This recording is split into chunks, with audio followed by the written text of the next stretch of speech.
सुप्रभात विद्यार्थियों। आज हम भर्तृहरि द्वारा वीर रचित नीति शतकम मुक्तक काव्य का 20वां श्लोक पढ़ने जा रहे हैं। श्लोक इस प्रकार से है। विद्या नाम नरस्य रूपम अधिकम प्रच्छन्नं गुप्तं धनम विद्या भोग करी यशः सुखकरी विद्या गुरुणां गुरु विद्या बंधुजनो विदेश गमने विद्या परा देवता विद्या राजसु पूज्यते न तु धनम विद्या विहीना पशु। प्रस्तुत श्लोक में भर्तृहरि विद्या की महिमा का वर्णन कर रहे हैं और विद्या की महिमा का प्रतिपादन करते हुए वे कह रहे हैं, विद्या नाम नरस्य अधिकम रूपम। विद्या नामक वस्तु व्यक्ति का अधिक रूप है। प्रच्छन्नं गुप्तम धनम, अत्यधिक छिपा हुआ धन है। विद्या भोग करी, विद्या भोग देने वाली है। यशः सुख करी, यश और सुख देने वाली है। विद्या गुरुणाम गुरु, विद्या गुरुओं की भी गुरु है। विदेश गमने, विदेश जाने पर। विद्या बंधुजनः, विद्या बंधु के समान होती है।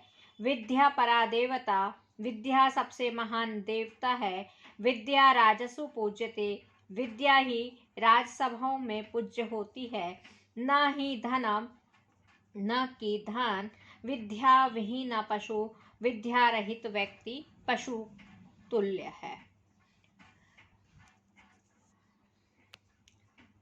कवि भर्तृहरि विद्या के महत्व को स्पष्ट करते हुए कह रहे हैं, विद्या मनुष्य का सर्वोत्तम रूप है। यदि कोई व्यक्ति प्रकृति से सुंदर नहीं है किंतु विद्यावान है तो वह विद्या उसका रूप होती है। विद्या को गुप्त धन कहा गया है। अन्य सभी धन देखे जा सकते हैं किंतु कौन व्यक्ति कितना विद्या युक्त है वह देखा नहीं जा सकता। व्यक्ति के बोलने पर ही उसके ज्ञान का पता लगता है। विद्या मनुष्य को ऐश्वर्य भोग आदि प्रदान करती है। विद्या के प्रभाव से व्यक्ति उच्च पदासीन हो सकता है। व्यक्ति के यश को विद्या ही दिगंत में फैलाती है। विद्या के द्वारा ही मानव अनेक सुखों को प्राप्त करता है। विद्या को सर्वोत्तम गुरु माना जाता है। विद्या की कृपा से ही व्यक्ति गुरु उपदेशक प्रवचनकार बन सकता है। अतः इसलिए विद्या गुरुओं की भी गुरु है। यहाँ पे शार्दूल विक्रीडित छंद है, रूपक अलंकार है। उपमेय विद्या का उपमान रूप धन आदि के साथ अभेद स्थापित किया गया है, इसलिए रूपक अलंकार है। और प्रसाद गुण वैदर्भी रीति है। व्याकरणात्मक टिप्पणी में प्रच्छन्नं गुप्तम धनम सब प्रच्छन्नं पद आया है तो प्र उपसर्ग छद धातु त प्रत्यय प्रच्छन्नं पद बन जाता है। प्रच्छन्नं गुप्तम, प्रच्छन्नं च तत्गुप्तम द्वंद्व समास हो गया। गुप्तम गुप धातु त प्रत्यय भोग करी में भोगान करोति इति भोग करी उपपद समास हो गया है।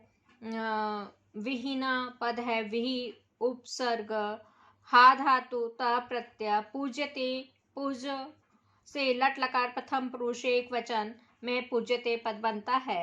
विदेश गमने, विदेशस्य गमनम तस्मिन् षष्ठी तत्पुरुष समास है। बंधुजना, बंधुश्चासौ जनः कर्मधारय समास है। आगे श्लोक देखिए।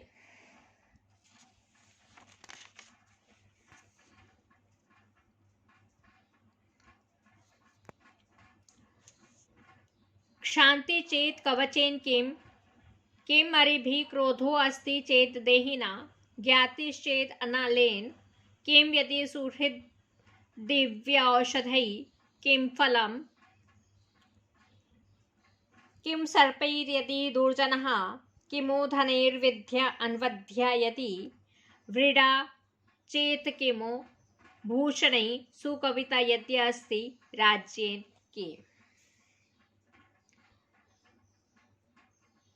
यहाँ पे धन की अपेक्षा विद्या के महत्व का प्रतिपादन किया गया है। देहिनाम शांति चेत, मनुष्यों के पास अगर क्षमा है तो कवचेन किम, कवच से क्या लाभ। क्रोध अस्ति चेत, और अगर क्रोध है तो अरिभि किम, शत्रुओं की क्या आवश्यकता। ज्ञाति चेत अनलेन किम, और अगर बंधु बांधव है तो अनल की क्या आवश्यकता, अग्नि का क्या लाभ। यदि सुहृद है, यदि मित्र है तो दिव्य औषधि किम फलम, उत्तम औषधियों से क्या फल। किम सर्पैर यदि दुर्जना, यदि दुर्जन है तो सर्पै किम, सर्पों की क्या आवश्यकता। किमो धनैर विद्या अनवध्या, यदि दुर्जन है तो सर्प की क्या आवश्यकता। किमो धनई विद्या अनवध्या, और यदि अनविद्या निर्दोष विद्या है तो धनई किमो, धन की किसे क्या लाभ। व्रीड़ा चेत, और अगर यदि लज्जा है तो भूषणई किम, अलंकारों से क्या प्रयोजन। सुकविता यद्य अस्ति राज्येन किम, यदि अच्छी कविता है तो राज्येन किम, राज्य की क्या आवश्यकता। कवि भर्तृहरि लोगों के हित तथा अहित का वर्णन करते हुए कहते हैं, यदि व्यक्ति के पास क्षमा गुण है तो कवच धारण करने की आवश्यकता नहीं है, क्योंकि क्षमाशील है तो उसके शत्रु ही नहीं होंगे। वह किसी भी व्यक्ति के अपराध को क्षमा कर देगा, और यदि व्यक्ति क्रोधी है तो शत्रुओं की आवश्यकता ही नहीं, क्योंकि जो हानिप्रद कार्य शत्रु करेगा वही कार्य उसका क्रोध कर देगा। क्रोध ही व्यक्ति का महान शत्रु होता है। इसी प्रकार यदि बंधु वर्ग है तो अग्नि की क्या आवश्यकता। अग्नि जिस प्रकार जलाने का कार्य करती है, यह कार्य हमारे भाई बंधु ही कर देंगे। बंधुओं को अधिक संतापकारक माना गया है। बंधु ही परस्पर वैमनस्य पैदा करने में कुशल होते हैं। यदि व्यक्ति के पास आत्मीय सच्चा मित्र है तो दिव्य औषधि उपायों की क्या आवश्यकता। जिस प्रकार औषधियां रोग नष्ट करती है, उसी प्रकार सच्चा मित्र भी कष्ट तथा विपत्ति के समय हितकारी होता है। कवि कह रहा है, यदि हमारे पास दुर्जन है तो सर्पों की आवश्यकता नहीं है। सर्प न जाने कब उस डस ले, इसी प्रकार दुर्जन भी पदे पदे दुख देता रहता है। दुर्जन सर्पों के समान हानिकारक होते हैं। यदि व्यक्ति के पास प्रशंसनीय विद्या है तो धन की क्या आवश्यकता, क्योंकि विद्या ही सकल ऐश्वर्य की जननी होती है। यदि व्यक्ति के पास लज्जा है तो अलंकार धारण करने की क्या आवश्यकता। शार्दूल विक्रीडित छंद है, अर्थापत्ति अलंकार है। यहाँ पे शांति, क्रोध, ज्ञाति, सुहृद, दुर्जन, विद्या, लज्जा, सुकविता के द्वारा क्वच, शत्रु, अग्नि, दिव्य औषधि, सर्प, धान, भूषण तथा राज्य की प्रतीति कराई गई है, इसलिए अर्थापत्ति अलंकार हुआ है। प्रसाद गुण है, वैदर्भी रीति है।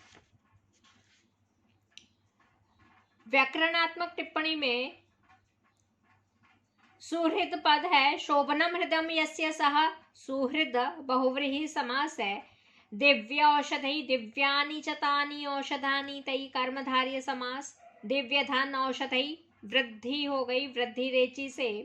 अनवध्या न अवध्या इति अनवध्या न्या समास। सुकविता, शोभना कविता इति सुकविता प्रादि तत्पुरुष समास है। शांति, क्षम धातु, तीन प्रत्यय, प्रथमा विभक्ति एक वचन।